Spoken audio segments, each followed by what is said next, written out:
Welcome to the Date Forever podcast. Keep your relationship fueled up with strategies discovered by couples and experts. Because at Fuel Collective, we believe better relationships will equal a better world.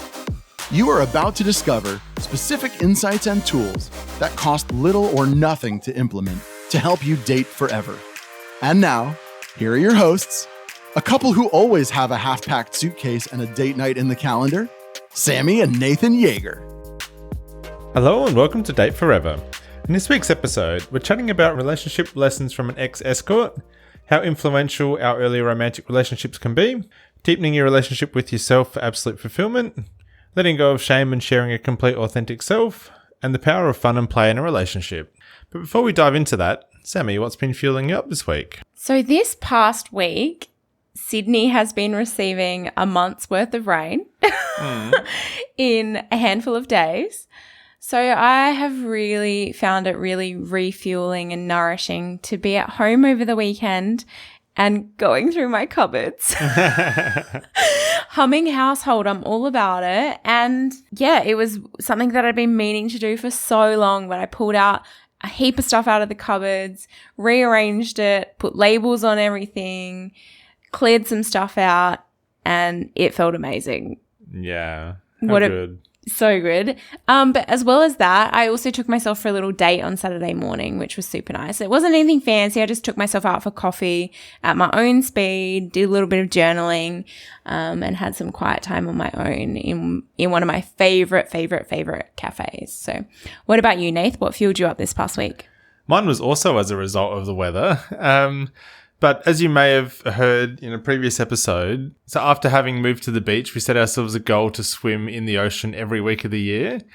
And the weather was horrendous over the weekend, or over the week actually. And Ever since we got back to the state. Yeah, and so we'd kind of put it off, and then it got to the last literally hour of sunlight before the week, and we just needed to do it. So we went down into the baths and, yeah, went for a good little swim, and the ocean was crazy, but the baths were actually okay. So I think it was just one of those things where it demonstrated that I can push myself to do things if I'm committed to it, and just fueled me up afterwards, and it was really not that bad. Yeah, we're in July now. We're over halfway. We haven't missed a week yet. No, yeah. That's a lot of ocean swims, and I think the next few are going to be the most challenging in terms of mind over matter with the weather, with because it was windy, it was rainy, it was hectic waves. Yeah, that was one of my fuel ups too. I did really enjoy that little challenge, and we did good. We got out there and we didn't just get in and get out, we swam. Yeah, a good 20 minutes in there. Yeah, it was really great. But now let's jump into this week's ep. Today we've got EJ Love joining us. EJ is an intimacy specialist and sex guide, and the author of the international best-selling book Become the One, and host of the Deep Sexy Play podcast. She has worked in intimacy and conscious relationships for over 11 years and has helped thousands of men and women one-on-one with empowering themselves sexually and intimately, and has become one of the most credible and sought-after love and intimacy experts in Australia. She's been featured on Australian and international TV such as The Morning Show, Sunrise and Fox News. She is a permission granter that is known for her openness, compassion, vulnerability, and openly sharing her personal stories that are deep, sexy, and enlightening. Welcome to the show, EJ. Thank you. I'm happy to be here. It's great to have you. So excited to have this conversation. So you've had a bit of a journey to become a relationship expert. Yes. Do you want to take us way back to where this all started? How far back do you want to go? Well, maybe when did you first get interested in relationships? Yeah, well, I feel like it was when I was a child, really, and seeing my parents have a really, really loving, romantic, affectionate relationship. And I suppose I put love on a pedestal, and I always wanted that kind of relationship. And they were very much, they would have been married when I was 10, they would have been married for 11 years, and they were still really lovey-dovey, really super in love. And I just wanted that. I just wanted what my parents had. And so I also had the last name Love, which is my real last name. I was born with it. So I feel like it's like in my blood, it's in it's like it's been calling to me. So unfortunately, like my pedestaling of love and romance actually led to a lot of unhealthy and toxic relating. And really it was through my healing from that I started to realize that actually I feel called to help other people and helping other people in their own healing journeys, and also through my own sexual healing and through working in the sex industry and all these things that really opened me up to see things in a more conscious way and to want to help people have greater awareness essentially on their relating dynamics and how things can get unhealthy and play out. And also seeing my parents split up and get divorced from what I thought was a really loving, healthy marriage. And I think even to a degree, I unconsciously chose this work trying to unconsciously heal my parents' marriage and thinking if I could fix it, then, and through my work helping other people, then in some way it would repair that. And obviously that's not necessarily the right way to go about it, but it's definitely supported me to be able to do the work that I do. And now I get to do it from a place that is really fulfilling and from actually being in a really healthy relationship myself now as well. So how old were you when your parents split up and when, I guess, your view of their relationship changed? Yeah, so when I was 16 and I was actually living in Australia, and I moved back to New Zealand with my mum, and my dad stayed in Australia, and my mum went through, she had a brain tumor, and I was kind of left on my own, like to figure things out. Like I didn't really have anyone around, and that's when what happened was I felt like I was really on my own, and I lost this, like my whole world had been turned upside down. We've gone from this like perfect little family to like my parents just not being around anymore. And obviously not their fault. It's just what they had to do and what they felt what was there for them. And my mum, obviously she didn't know she had a brain tumor, had to be in hospital. And so that is when there's like a real big imprint of like really feeling like I was on my own. And what was really interesting was that my parents both actually had partners really quickly. And my dad got engaged and my mum had an old partner come back into her life to support her, and they got back together. And I created a belief system that relationships were for everyone else, but not for me. And then I'm just meant to be on my own. And so I still had, but it's interesting because I still had this hope of finding the one, of looking for this person, of finding the one, of like, and what happened also is I did meet someone at the time, and that ended up being a really toxic relationship because I was constantly pedestaling that person, chasing that person, trying to get their attention. They weren't available as just like my dad wasn't, and I was just playing out those patterns. And so it wasn't really until I went later on in my healing journey that I really started to realize that, hang on a minute, maybe the one isn't actually something I should be looking for. Maybe the one is inside of me. And it doesn't mean that I have to be on my own, but it means that I get to come to my relationships from a different place.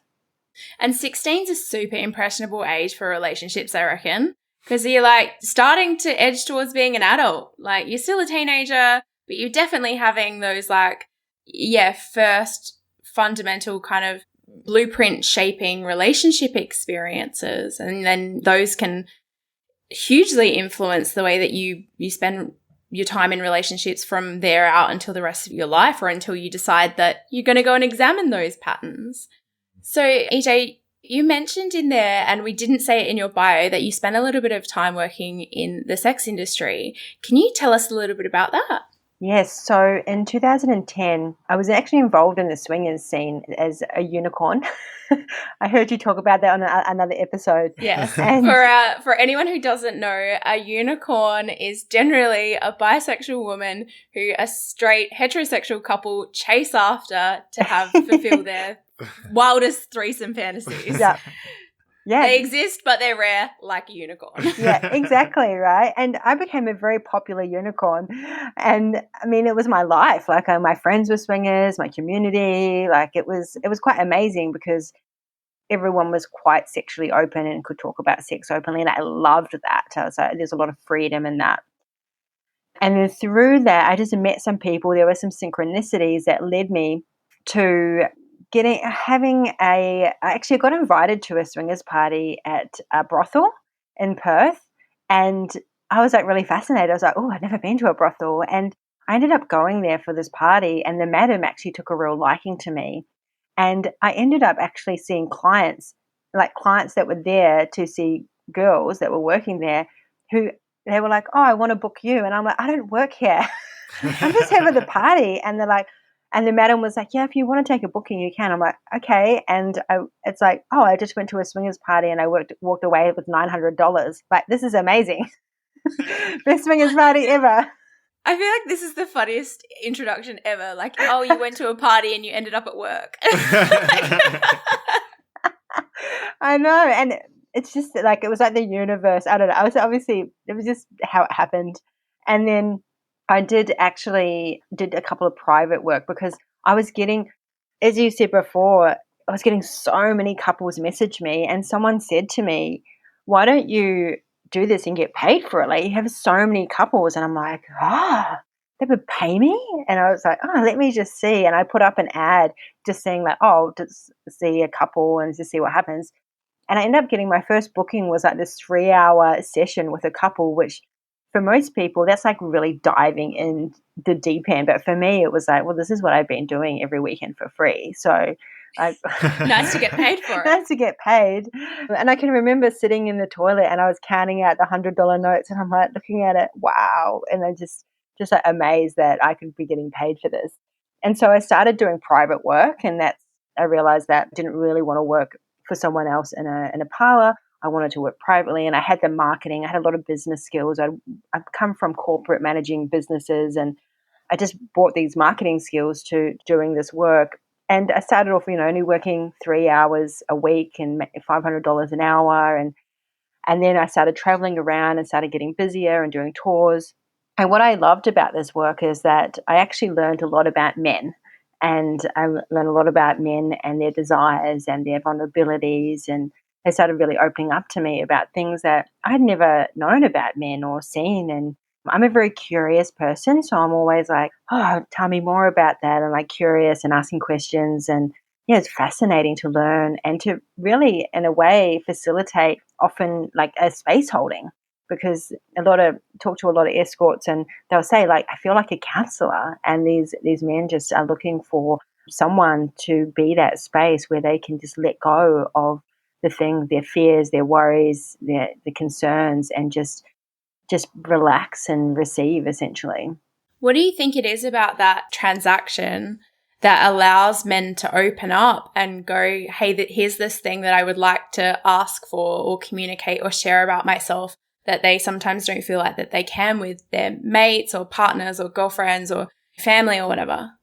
Yeah, so two things. And the first is that they believe, I believe that they believe they don't have any attachment to that. I don't have any attachment to the outside world. I'm not going to go tell someone that they know. Yeah, so I'm a stranger. Yeah, so exactly. And they could be giving me a fake name. I don't have any. I'm not going to do anything with this information that could have some kind of consequence. The second thing is that because this industry has been so stigmatized, that it's kind of like, who am I to judge? Like, it's kind of like they might think that, well, she's not going to judge me because, like, look at this work she does. She's a sex worker. Yeah, she's a sex worker, right? Which is hilarious because, I mean, I've seen a lot of sex workers judge clients.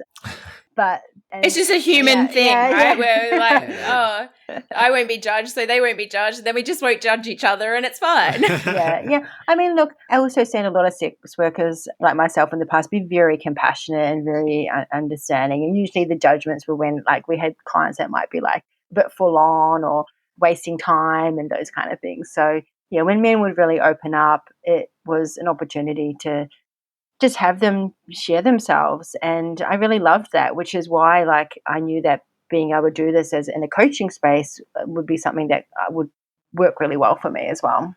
So I know that it's not uncommon for people who are in what they would call like healthy, happy relationships to go and see a sex worker outside of that relationship. Some with full transparency and honesty and others not. I would love to know from your experience, like, what is it that those people are seeking that they don't feel comfortable that they can ask for at home? Yeah, so one of the things I think is really common is when we have the Madonna whore complex playing out. When a lot of men would say, I love my wife, but there's no intimacy, or they can't be really sexual with their wife because they really respect her. Like they can't access these parts of themselves because they're like, especially when they become a mother, it's like, oh, I just see her as a mother now. It's almost like I can't be sexual because she's this mother and I need to respect her. And it's just like a split between desire and respect. Can you desire someone and respect them at the same time? And essentially that's the Madonna whore complex, is that there often is a split in a man's psyche when they do go deeper into commitment and they see their wife or the mother of their children as that, and they find it hard to, can't really explore my full sexuality with this woman.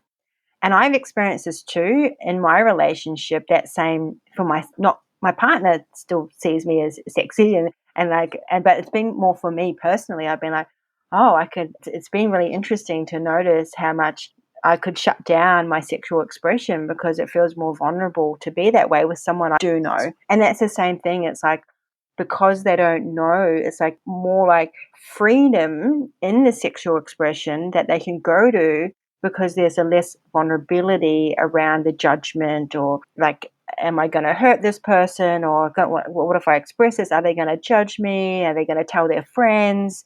Will I be rejected? All of this. But with you're in a transaction, none of that is there.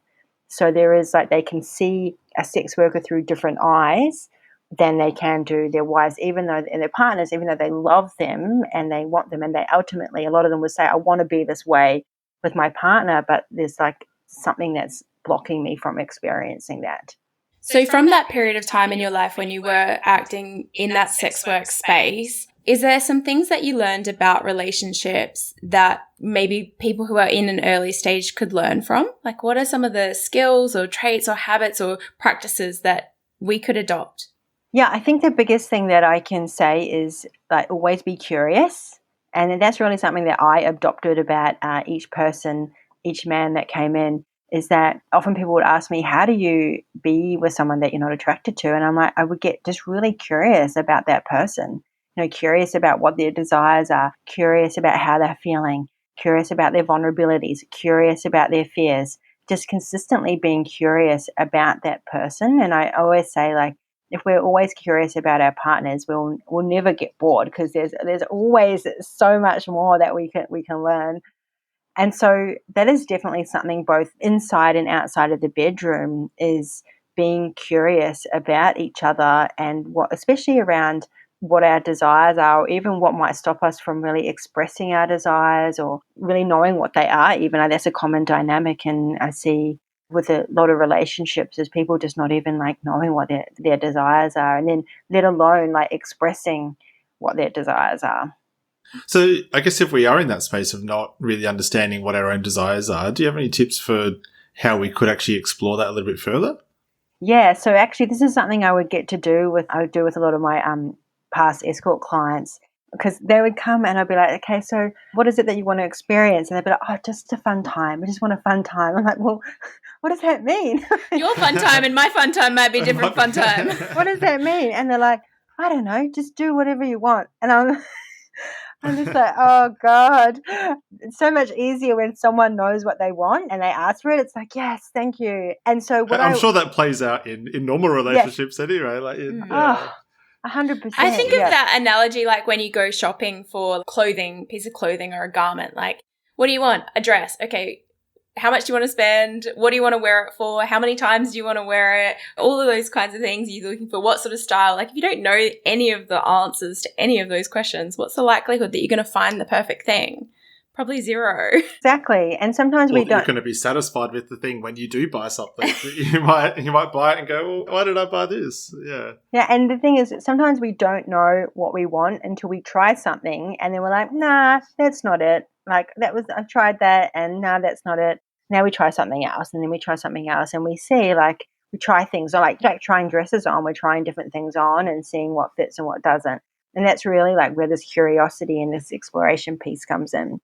So what I would do, because I believe that the body has our answers, and that if our mind in a place of, well, I don't know, usually it means that there's a story there, a belief system that says it's not safe for me to have what I want, or I don't believe I can have what I want, or if I ask for what I want, I'll get rejected, or I'll make the other person feel uncomfortable. And all this stuff can be in our minds and taking up the space and disconnecting us from the desires that actually our body already knows the answers. So what I would do, and you can do this in a relationship, you can do this with each other and even guide each other into it, is to really close our eyes and feel into the body and ask the body, what is it that you desire?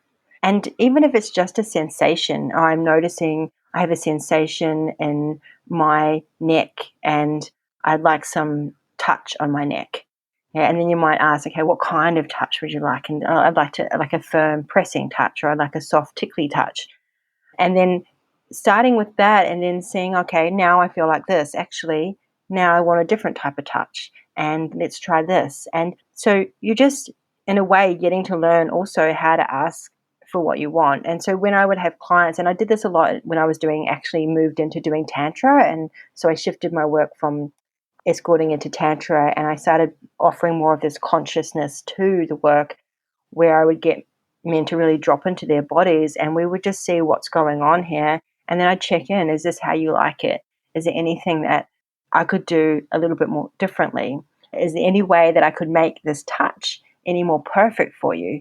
Like, these are some of the questions that we would go along that would really help the client to open up. And because if I was to say something like, do you like this?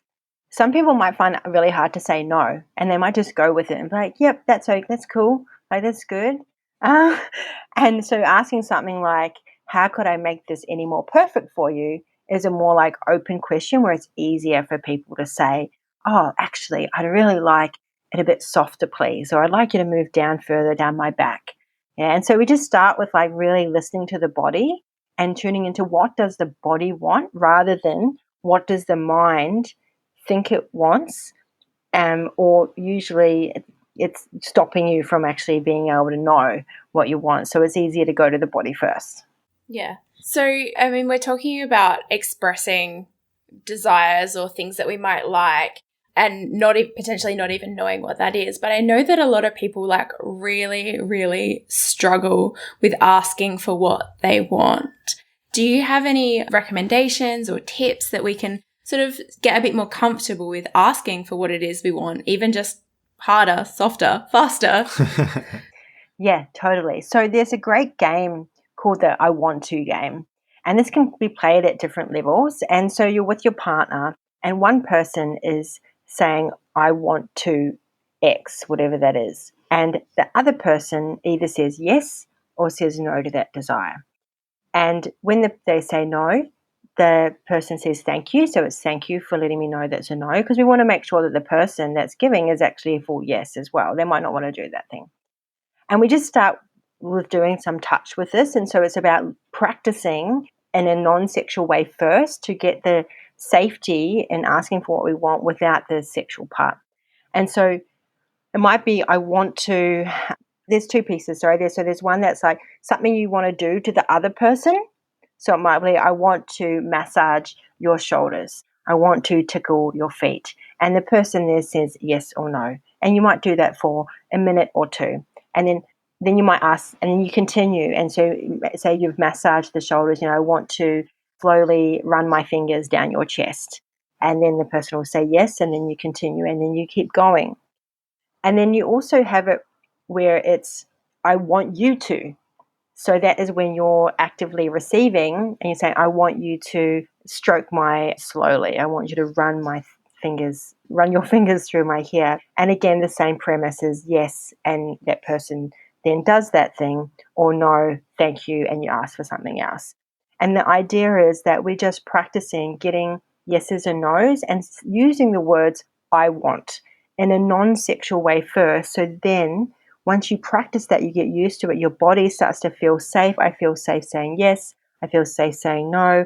I feel safe making adjustments at any time, because often what can happen is we may ask for something and then we're like, oh, actually, oh, I'm not sure I like that now. I want to change. But then we might not say anything because, like, I don't want to change the energy, or I don't want to interrupt, or they probably think that I already asked her that, or can I change my mind? Like, all these things can come up. So when we can practice it, we can get used to it, then we bring it in and it becomes a lot easier. And then the other person we're doing with, so our partners, they're also going to be used to that as well. So now they know, cool, like and if they say no, I can say thank you, and that feels safe. It doesn't mean I'm getting rejected or they're rejecting me. Yeah, I really love that idea of getting comfortable, because it can be uncomfortable receiving a no as well. But I guess it's just a no to that one thing, and then you can try something else on and get a yes for that. So just because it's a no doesn't mean I want things to stop. It just means no to that one particular thing, and let's try something different. Yeah, exactly. And we can also ask for adjustments. Like we can say softer please, harder please. Yeah, we can ask for those things if it's just we're negotiating, making an adjustment.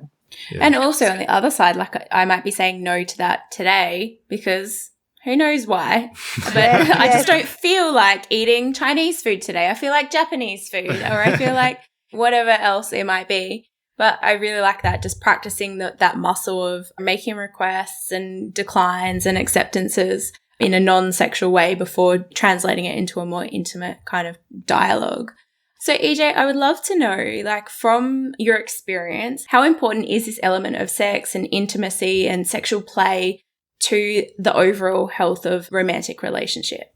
Yeah, I mean, I feel it's really important because I feel like it's about expression. It's about how can we express ourselves more fully in our relationship. And it's about also helping us to feel more freedom. And I'm very big on play and how important that is for our relating. And I feel like sometimes people, when they're working a lot on themselves in their relationship, that play gets put to the side.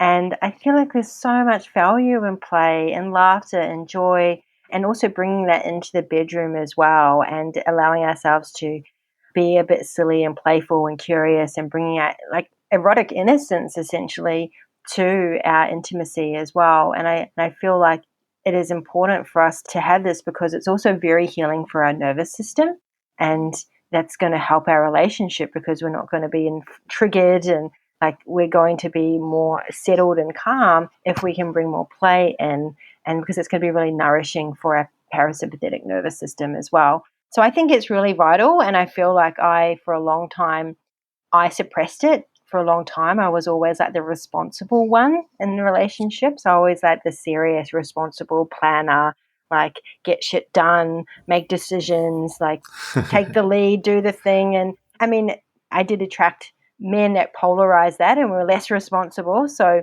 I have to say that I unconsciously created that dynamic because that's what felt safe for me and what I saw growing up. But now I'm in a relationship where I reclaimed my play, and I'm with a partner that's also playful, and we really bring that in all the time. And I think it's so important. Amazing. Yeah, we spent a little bit of time talking about your time in that sex work industry, but we know that you've pivoted out of that and that you do a whole range of different things. But I think from what I know about you, the sort of bridge out of it was through Tantra. Can you tell us a little bit about what is Tantra and how did you discover it? Yeah, so how I discovered Tantra was that I had gone through my spiritual awakening, and I was doing things like Reiki and energy healing, and I was really getting into my spiritual side. And then I was doing the sex work, and I felt really split, like I was two different people. And I had a different name, and I was like this spiritual EJ, and then I had this sex work, and I was like, like I feel like I don't like, how do I blend these together? Or I didn't even know that I could blend them together. I didn't know how I was going to work that. And then I actually was in a relationship and I lost all my sex drive. Like I had no desire to have sex. Like sex felt like work. I just didn't want to have sex with my partner. And when we split up, I went and saw a sex coach to talk to her about this and what was going on. And she actually did Tantra, and she did a tantric massage for me. And during the massage, and I was so numb and I was so disconnected, and I couldn't really feel any pleasure, which is what had been happening for me. And then she said something really interesting. She said, I can feel all the energy of all the DNA of all the men you've been with in your sacral chakra. And I was like, get it out. Can we get it out? I need a deep clean. I need a cleansing. And she said, yeah, this is going to take work to work on because there's trauma. Basically, you've got trauma stored inside your yoni, and this is like the tantric term for vagina. And she said, here's a practice I want you to do. This is a tantric practice I want you to do at home, which was like a breathing practice and like a breath work and a self-touch. And when I started doing this practice, I started to like open up my body, and I started to feel like lots of sensations, and I started to cry because I was healing shame around feeling pleasure and all these things that had built up over many years.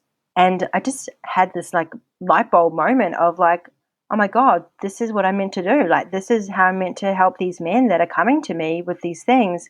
I need to start learning how to do tantric massage.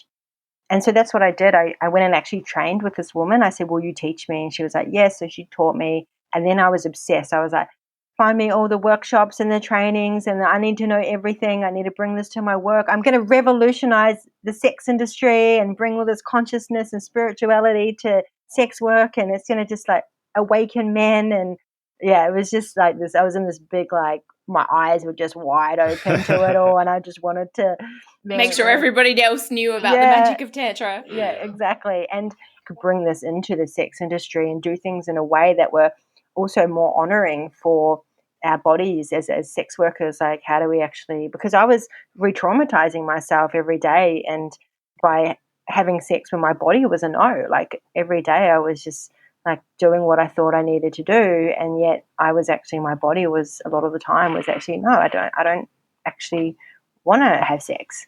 Over time, that leads to numbness and pain and a lot of disconnection. So that was my beginning of my healing journey from that. And I wanted to bring that to my clients and learn about how I could support men who are struggling with their own sexual dysfunctions as well. So you've kind of pivoted now a bit more to talk about intimacy, to heal people who are struggling to be intimate with their partners. So can you just tell us a little bit about that? Yeah, so this transition started to happen when I went on my own journey of realizing that I was actually quite avoidant. And it's so funny because I'd been like anxious in the past with men that were more avoidant, and now I was keeping myself safe by like not dating anyone, not being available to anyone, and just not making any space for intimacy in my life. So I hired my own intimacy coach, and she was amazing, and she just really called me forward to start putting myself out there and start connecting and really putting myself in vulnerable positions where I could have really vulnerable conversations, really speak my desires, and just really be open with what I desire, which really led me to my current relationship. And so in this relationship, the thing is that I still face the fears that come up. There's still things that come up where it's like, oh, I've got to lean into a bit more intimacy here. There's a part of me that's just sometimes I just want to like go and watch Netflix. Like, I don't want to lean in right now. It's scary. Like, I'll just go and watch Netflix. But those are the moments that are the opportunities of like, well, do I want more intimacy and connection in my life, in my relationship, or do I want to like just zone out and disconnect and numb out and stay in any kind of avoidance? So one of the things that I see is that there's like people have, a lot of us have like avoidant tendencies that where we will disconnect and go into our own worlds, and maybe we have to process things and come back. And what I love to do is supporting people when these things do happen, and they maybe even they get shut down, or their desire, they're feeling a lack of desire or disconnection. Then it's like, okay, how do we meet these parts of ourselves that are afraid? Because that's usually what's happening. And then how do we actually lean into intimacy so that we can have the intimacy that we really want? So what does like real deep intimacy then look like in a relationship? Yeah, that's a big question. So, well, is it the same for everyone, or is it different for different couples? Yeah, I mean, I think it's going to be different for everyone based on like your own dynamic. For me and for a lot of people that I work with, it is about having deep intimacy with ourselves first. And I think that is really the first thing, is like, how intimate am I willing to be with me? And what that looks like is being with ourselves. And that can be really scary sometimes because we have to meet our emotions, like emotional intimacy, feel our emotions, process our emotions.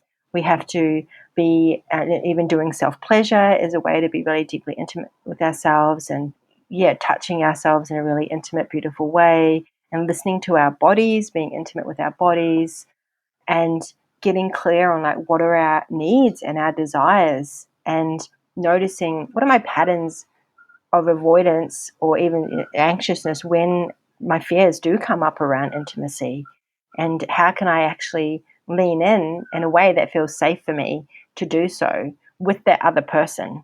So it might be communication is huge, like really leaning in and sharing the thing that you don't want to share, sharing the vulnerable thing that's really scary, and I'm really scared to share this with the person that I love the most because I'm afraid of XYZ. And it's like having that moment of, instead of like switching off, it's like, no, I'm going to lean in here.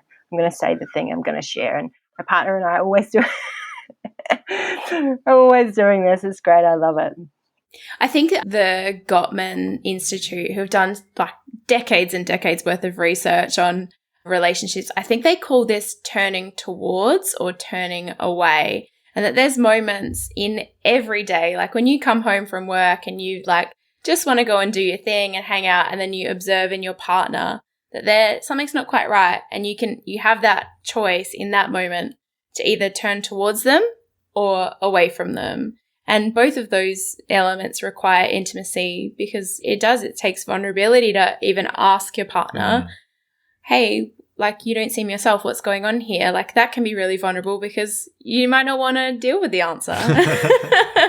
And you might just want to go stay in your own lane. But yeah, those moments of turning towards or turning away. And I think there's only so many times you can turn away from the person that you've chosen to do life with before it's really a pattern and just damages your relationship at its core.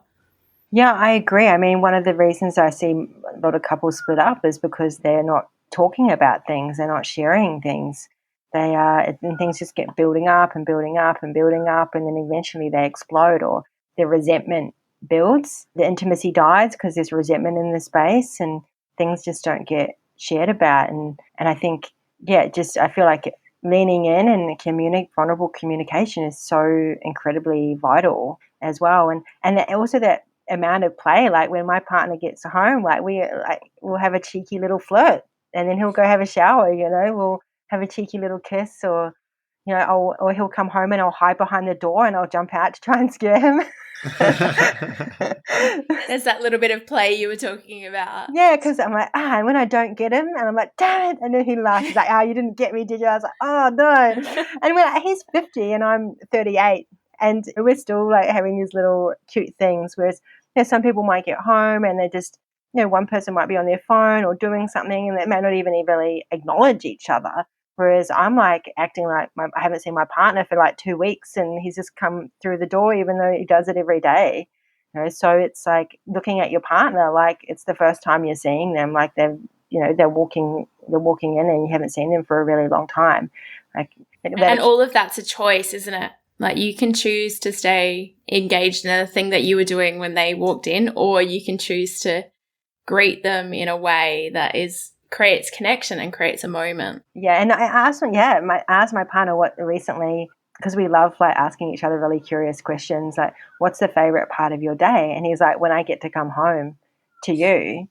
And I mean, I hear couples like who are like afraid to walk on the door. They're like, oh God, what have I done wrong? Like, what am I going to get in trouble for now? Like, oh, is the work day? Are they going to offload on me? All these things. Yeah, the war's going to start, or I've got to do the second shift, or any of those kind of negative kind of languages about returning home to the person that you've chosen. Like, alarm bells should be going off, shouldn't they? Yes. So, EJ, you've written a book, Become the One. Can you tell us a little bit about the book and what it's all about? Yeah. So I mentioned earlier that I had been in toxic relationships. So I'd been in 3 codependent relationships, more than that, but more serious ones that were also very abusive and narcissistic. And then in between, I'd been in some relationships that were more addictive and intense and short-lived. And I just went on this deep healing journey after the last one, which was very, very toxic. And I had this big realization that I'd been actually with people that were narcissistic, and So I went on this really deep healing journey, and I decided that to heal my codependency that I wanted to marry myself and do a self-marriage ceremony. And so I think it was 2016. I did I should know my own wedding day. So it was Valentine's Day, and I did my own ceremony on the beach, and my friend, she did it as well. And it was really beautiful. And I realized that I wanted to write a book about that journey, and what made me want to do the self-marriage ceremony, because I always got lots of questions about it. It actually went viral on Facebook. I had like 15 million views of people watching the ceremony, which actually only happened like maybe 8 months after it happened, because I got reached out to because I'd done a couple of articles and I'd done another TV interview about it, which was totally came out of the blue. Like it wasn't something I was trying to make happen. It just ended up happening. So it went viral, and then I did a lot of different TV interviews and things about that, because everyone was like, what is this crazy self-marriage thing? Like, who would want to do that? Or why would you want to do that? And so people were really curious. And for me, it was really about becoming the one for me and healing that addiction to finding that person outside of me that was going to complete me. Because I really believe that I'm complete, I'm whole, I may not necessarily need anyone, but I consciously choose to be with someone from this place of me actually already being complete. I'm not dependent on them to make me feel loved, because I already love myself. And to come into that relationship from that place of like, I love myself, and being with a relationship with someone who loves themselves, then we can really have this, beautiful, healthy, conscious relationship. And so for me, that is what the book is about. The book is my healing journey, and then taking the reader on the same journey through the different processes that I went through, healing from those relationships, and then going into marrying myself. And when I wrote the book, I wasn't in a relationship. By the time it got published, I actually was in a relationship, and so I put a little acknowledgement in the back of the book. I got to edit it a little bit, and I acknowledged him for really showing me what it was like to actually finally be in a healthy relationship, and acknowledging all the work that I'd also done on myself. So that's really what the book is about. Yeah, what an amazing journey, EJ. Like at Fuel Collective, we talk about this idea of your relationship with yourself sets the tone for every other relationship that you have. And we called the show Date Forever, and it's all about dating yourself and your chosen person for forever. And part of that dating yourself is really, really knowing yourself. And it sounds like you've been on an epic journey to know yourself inside out, backwards, on a Friday versus a Tuesday, and everything in between. So thank you so much for sharing your story with us and your journey. I do know I've got one kind of last question before we start to wrap up is, I know that I've listened to a couple of your podcast episodes, and I recommend everybody who's listening to this podcast go over and jump and listen to EJ's podcast. But I heard you talk a little bit about, I guess, owning your truth and owning your story, and sharing the fact that you had actually been working in the sex industry for a period of time, and then owning that and sharing that. So I would love to know, like, if there's parts of ourselves that maybe we're not ready to show up with in our whole truth, like, is there something that you can glean from your experience of when you were hiding something to versus sharing it with the world? Yeah, I mean, when I was hiding, particularly around the Escort, I feel like I've had a few different coming outs of different things. When I was hiding that, like I really felt like I was like trapped in a way. Like this thing was there that I just couldn't be my full self in the world. I couldn't, and it was not. There's a stuckness feeling, and I had this sense of like, I will be liberated when I share this. And it was a process that I had to do slowly, because I think if I tried to do it all at once, it would have been too full on for my system. So I think that's something to be aware of, is like, sometimes if there's something that we're like, oh, I can't share this part of myself. Sometimes it's just like moving a little bit towards it. Okay, who could I share it with to start with? Maybe it is sharing it with a stranger. Yeah, maybe it is writing it down. Maybe it's just a little bit. So I initially shared with some friends, then I eventually shared with my mom and my dad, and then I shared with my cousins, and then eventually I made a commitment to go public and come out on the morning show Like, who does that? Like, Or daytime television. yeah. I did a live stream first on Facebook, and then I did a thing, but it was, my nervous system could handle that. That's what it felt safe for me. Whereas I think if I went straight to, yep, I'm going on the morning show, to come out, yeah, and I would have as an escort. Yeah, totally. My system would have been like freaking out. Like, it would have been freaking out. Like, oh my God, my parents don't know what's going to happen. Like, oh, this is crazy. It had to be like little bit by little bit by little bit. And every time I shared it, a little piece of shame got shed. It was like, because I was received really well. And by the time that I got to the morning show, I was like, that was easy. Like, great. And I really didn't have any backlash. If anything, I had support, and I had other sex workers reaching out to me, and I blew up my business. Like, it was amazing. So, but my nervous system was in a place where it could now handle that. And I think that's something we need to be aware of when we're leaning in to sharing ourselves, that what do I feel safe with sharing, and who do I feel safe sharing this with?